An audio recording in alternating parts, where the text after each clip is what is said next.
If you're a newer player, or heck, if you have just been playing Endfield for a while, but you haven't actually managed to get your Valley 4 factories to be set up well, I thought I'd make this video today to share with you an incredible endgame factory build that only requires the main core AIC area and one sub-PAC area. Only 2 of them needed, and it provides you with more productions than you will ever need in order to sell to earn you all those money and get all of your bases to be upgraded well. If you're a newer player just reaching the end of Valley 4's development, or if an older player that is looking to set things up better, this video hopefully can help you out with that. Obviously, most people already have their Valley 4 factory set up well already, but this is more for people that hasn't. And with the massive rolling factory updates, perhaps you might just want to like get everything done and refreshed to be beautiful at once, which is why I've made this video. It's kind of like an updated one for Valley 4. Note that this is not my original build though. All references and credits are in the description. You can also find the blueprint codes in the description as well. Do also note that I'm in the Asia server, so the codes may or may not work on different servers. Use the timestamps for convenience. And with all that said, let's jump right into it. First of all, understand that this video will mainly assume you've played through the game already. You've built some factories yourself and you've reached a point where you're thinking of making things more efficient. What that means is that you've unlocked the map fully, you have all the rigs powered and functioning, and you have all the area and depot bus upgrades for your core AIC area and Valley Pass sub-PAC area unlocked. If you haven't done all of that though, I do have a more beginner factory guide in the channel before. You could refer to that, and with some time it'll get you through enough that you can afford all of those upgrades. In any case, let's just jump into the steps you need for setting up the blueprints. The first step is to actually clear out all of your current factories on the map. It's not that you have to do this, it's just that I personally like it if it's like a clean slate. If you want to keep a lot of your older builds, do just save them before you proceed with this, or at the very least, you just want to clear out the main core AIC area and the Valley Pass sub-PAC area. Just clear these 2 out because that's all we'll be really using. If you don't clear everything though, you might see some power issues because you might not have enough, especially when setting things up, but it's not too important or disastrous. There are ways to handle it. Next off, do try and empty out all of your core's default resource output. You don't actually have to do this, but it's just better to have a clean slate. Now that all of that is done, head to your core AIC area. Do actually try to move the core to around the bottom right area first, and now you can import the relevant blueprints and you can start using them. I've named the blueprints based on their positions that you need to place them in. Once you import them, get them placed down based on how I'm doing it on the video here. Do line them up so everything connects and you will be fine. Now what you will have to do after importing and placing some of the blueprints is that you have to place in some sandflowers in the seed picking units. If you play for a while, you know how that works. It pretty much permanently generates you more sandflowers and its related production items. Once that is done, finish connecting the rest of the blueprints as shown on the video. You'll find another problem as well once you reach almost the end, which is that your core needs to line up with the last blueprint. This isn't that big of a problem, it's just a tad bit annoying. The video itself though, I've already lined it up beforehand, so it's not a problem for me obviously, but you know, if your core is not lined up, just give it some time, adjust based on the blueprint and adjust the position of your core one by one. You can slowly place it without a problem and have everything line up. Or I guess you could try and count the amount of spaces on the video where this core is. It's also tedious, so I prefer just the adjust as you go strategy. Now then, to move on to the next step is that you'll notice in this top-down view, there are already a few labels of items still. Just like before, you want to actually place those exact items in their input and seed picking units. The video is showing you how that would look like. Mostly you want to fill up your core with the right resource so the right output gets out and into your production lines. Then all of the seed picking units as well. Most of the seed picking units will want sandflowers and bug flowers. With all of that done, you have already set up production lines for the purple batteries and purple bug capsules, which are 2 of the best items to sell, and it will help you progress very well. It's a pretty efficient build too. Now it is worth noting that while you built this, you might not have enough power, which is why on the right side of this factory, there are a few generators that you can manually put in batteries for just the time being, but you won't need this after you set everything up. If you need some immediate power and you're worried you might run out, you could just use these, but otherwise you can actually remove them. They're not important, or just leave them there because it's not like you can do much else with that space anyway. So yep, let's just continue on. The next place you gotta head to will be the Valley Pass sub-PAC area. This one's a lot more simple, and it's also similar to how you would set things up before. Clear out the core's output just in case it messes things up, though I'm pretty sure it doesn't matter anyway. Once you do that, place the core around the bottom right area. Then we can start placing down the blueprints. There's only a few for this one, and it will help you yield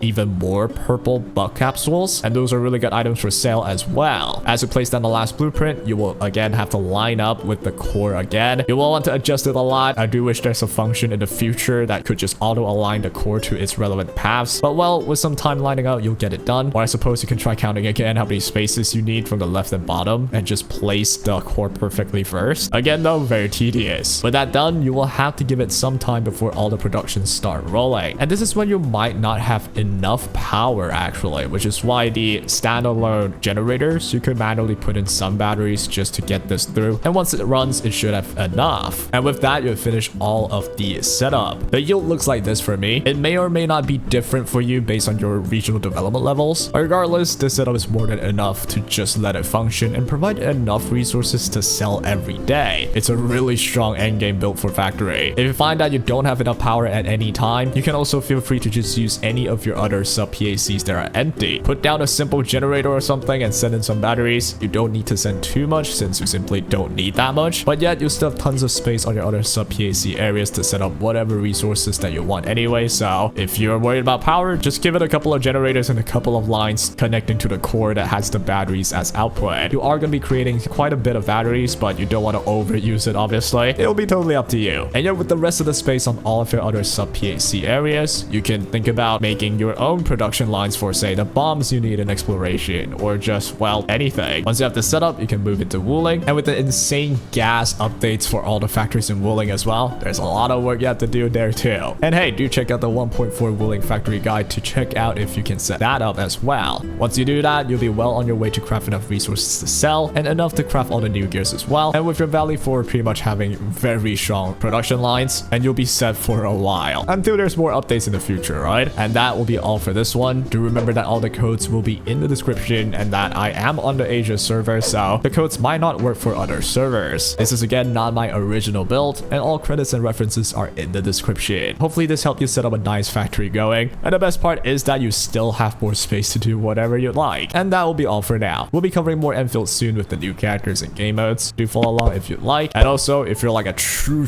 beginner, I'm sure there's a lot of guys that can help you go through the starting parts of factory building. But I do also have an old video as well that could maybe help you out with that. You can check the channel for the old factory guide that I've done before. That will actually bring you through like starting from level 1 of the bases to the level 2s. Although they're not efficient, they'll be able to get you through until the end game, and you can maybe swap things over to this one. And that'll be all for now. Hope you guys enjoyed and take care.